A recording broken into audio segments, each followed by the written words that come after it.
साथी कश्मीर के दोस्त जो हैं, कोई अनंतनाग से कठुआ में देखा हेल्थ डिपार्टमेंट में लग गया, कोई फिशरीज डिपार्टमेंट में लग गया है, वो ज़्यादातर इसमें बोलते हैं यूथ सर्विस स्पोर्ट्स डिपार्टमेंट में, यहाँ में डोडा में मिले, पुंछ में मिले लोग, मैं हम कहते हैं उनके लिए भी सरकार एक ऐसा वे और निकाले ताकि उनके लिए भी घर वापसी का कोई ना कोई रास्ता बने।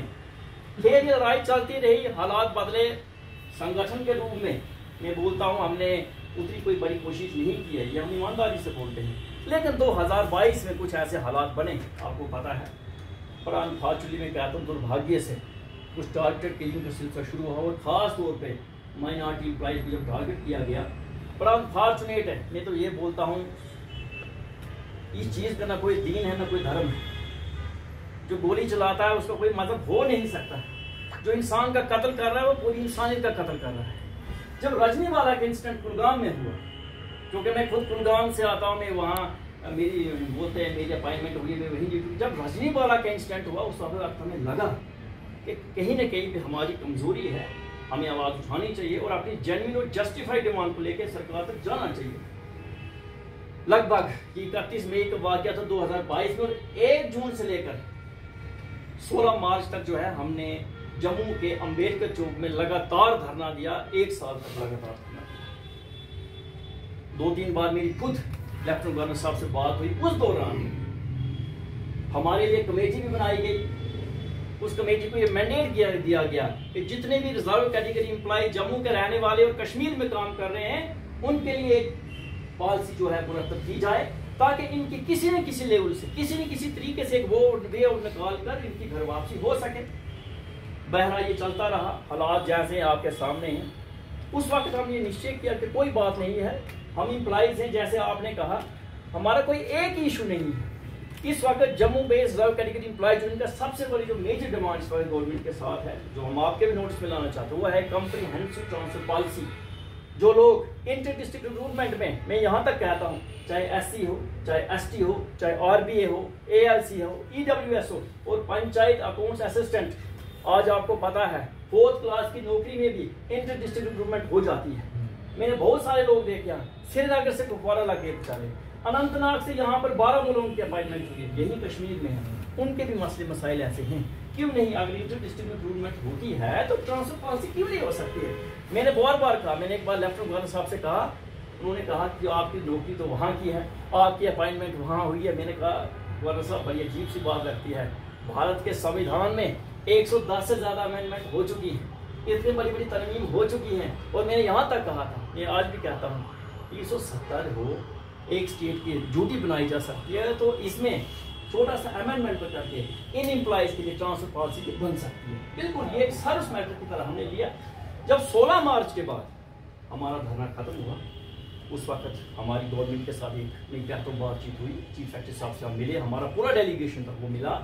उन्होंने कहा कोई बात नहीं है, आपने धरना दिया है, हम आपकी लेजिटिमेट मांग को मानते हैं, आप अपनी ड्यूटी को रिज्यूम कीजिए, हम आपके लिए ट्रांसफर पॉलिसी बनाएंगे और जिसके लिए एलजी साहब ने कमिटमेंट किया है हम पूरा करेंगे।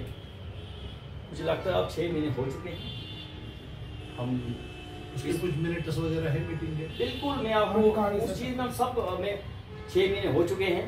उसके बाद मेरी लेफ्टिनेंट गवर्नर साहब से 2 बार 1-to-1 मीटिंग हो चुकी है राजभवन श्रीनगर, आधा घंटे की मीटिंग हुई है। पिछले दिनों में 24-25 को मेरी मीटिंग हुई थी लेफ्टिनेंट गवर्नर साहब से।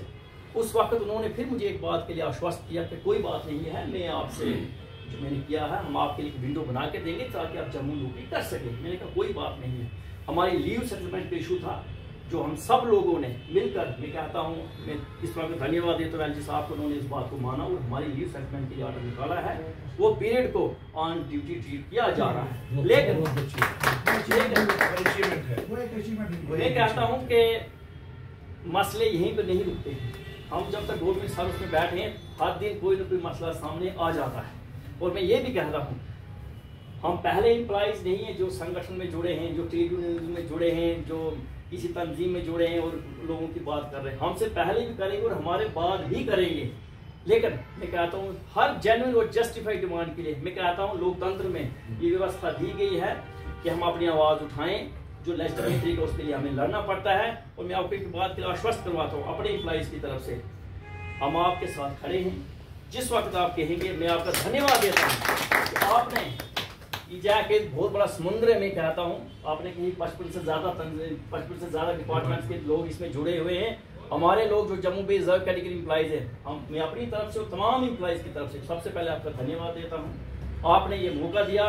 हम चाहते हैं कि आप इसको हाथ पकड़ के हमें आगे ले जाएं और जो हमारे मसले हैं वो हमारे भी हैं, आपके हैं, जो आपके वो हमारे भी हैं। इस वक्त हमें जरूरत है हाथ से हाथ मिलाने की। मैं मानता हूँ कोई भी सिस्टम जो है, एक ही चीज दुनिया में बोलते हैं वो परमानेंट है, वो है चेंज। तब्दीली आएगी। आज जो है, आज जो कुर्सी पे बैठे कल हम नहीं रहेंगे, आज हम यहाँ पे कल हम नहीं होंगे, हमें मालूम है। लेकिन जेन्युइन और जस्टिफाइड डिमांड के लिए इंसान को लड़ना पड़ता है। हमने 1 साल तक, मैं आपको एक बात बड़ी अजीब से बोलता हूँ, मुझे लगता है 47-48 डिग्री टेम्परेचर था जम्मू में, और एक दिन हमने वहाँ पर टेंट लगाने की कोशिश की अम्बेडकर चौक में, और मुझे लगता है उसी वक्त वहाँ पुलिस पहुंची। उन्होंने कहा आप यहाँ टेंट नहीं लगा सकते। फिर बाद में उन्होंने कहा भी ड्यूटान साहब ने आप लगाइए टेंट, लेकिन मैंने उस वक्त कहा कि कोई बात नहीं है, इंसान को पसीना तो बहाना पड़ता है, अपनी जेन्युइन डिमांड को लेकर आगे चलना पड़ता है। मैं एक बार फिर ये जरूर बात तो कहूँगा, आपने जो ये इनिशिएटिव लिया है बहुत अच्छी बात है, हम आपके साथ हैं। हम ये उम्मीद करते हैं कि जम्मू कश्मीर में और खासतौर पर कश्मीर वैली में हम जो जम्मू के लोग आए हुए हैं, इस वक्त हमारा नंबर जो है 3,000 साढ़े 3,000 के पास है, लेकिन मैं जरूर कहता हूँ हर साल इम्प्रूवमेंट हो रही है। ये नंबर दिन ब दिन ऊपर जा रहा है। हम नॉन लोकल एम्प्लॉइज, मैंने आपसे कहा है, हमारे मसले और ज्यादा पेचीदा है। यहाँ पर हमारी लैंग्वेज की प्रॉब्लम है, हमारा कल्चर डिफरेंट हो जाता है, हमारे खाने पीने के मसले हैं। और मैं आपको यहाँ तक बोलता हूँ, कभी कभी हमें लगता है, ये किसी ने मुझे एक बात कही थी कि आप अपने आप